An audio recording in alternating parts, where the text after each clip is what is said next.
So let's say you want to switch NHS trust as an overseas nurse just because you're not happy with your current trust, or you've been with this trust for so long a time and you want to change environment. In this video, I'm going to show you how to do it the right way so that you don't have issues with your current employer. So if this is a topic you are looking out for, why don't you come with me as we look at that? You can save this video for the future if you don't want to change your trust now. Let's start. Alright, so I must say that to change your trust is a very simple thing to do. But the most important thing is to do it the right way so that it doesn't cause any issue between you and your current trust. You may be asking, what are you supposed to do? The first thing you've got to do is to check your employment contract. Why your employment contract? It's just because in your contract, all the terms and conditions will be stated. So in there, your employer will state when you can leave the trust, when you cannot. And even if you are leaving outside the stipulated time, the amount of money you've got to pay.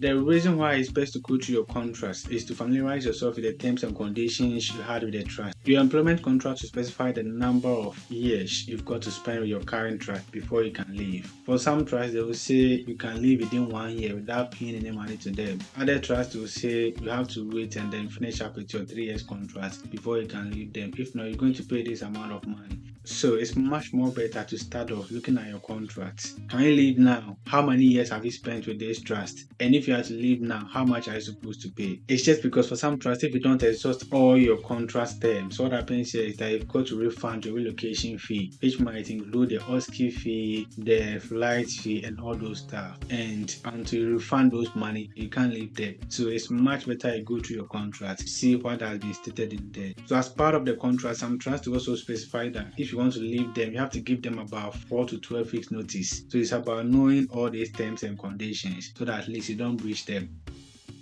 Once you know the terms and conditions in your contract, it's a very simple thing. The next thing you've got to do is to communicate with your current trust. You can't just wake up and then go to your HR and say you are leaving tomorrow. It doesn't really happen. So what you've got to do is to formally give notice in writing based on the period stated in your contract. Stay professional, polite, and explain your reasons why you want to leave the trust. It's very simple. And if you're not too sure of what is stated in the contract, as part of you writing to the trust, you've got to ask if there's anything you've got to repay, whether the relocation fee, the OSCE, the flight booking and stuff, so that at least you know how to prepare for that.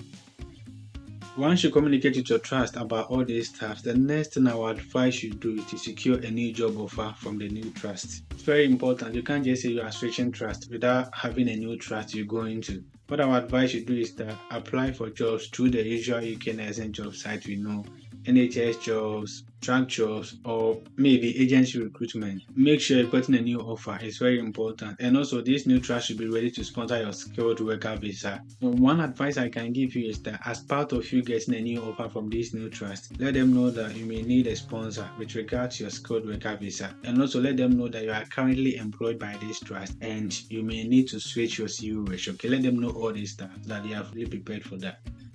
Once you get a new job offer from the new trust, there are a couple of things I would want you to take into consideration. You will need a new certificate of sponsorship, as I said earlier. Once you have your new COS, you've got to apply for a new health and care worker visa. You've got to pay the application fee. If you're lucky and the new trust wants to pay that for you, it's fine. And you have to undergo the biometric registration and stuff. So all this can be done within the UK, and you can use the UK immigration ID checkup. Once you put in your visa application, you've got to wait for approval before you can start your new job. Okay, so once your new visa is approved, you receive a confirmation from the Home Office and then you can start your new job. Basically, this is what I can tell you regarding how you can switch from one NHS to the other. So there are key things I want you to take home. First of all, you have to review your current contract and then the notice period. You apply for and accept a new job offer with a new sponsoring NHS trust. Get a new COS from the new trust. Apply for a skilled worker visa within the UK and then you wait for the visa to be approved and you can start your new employment.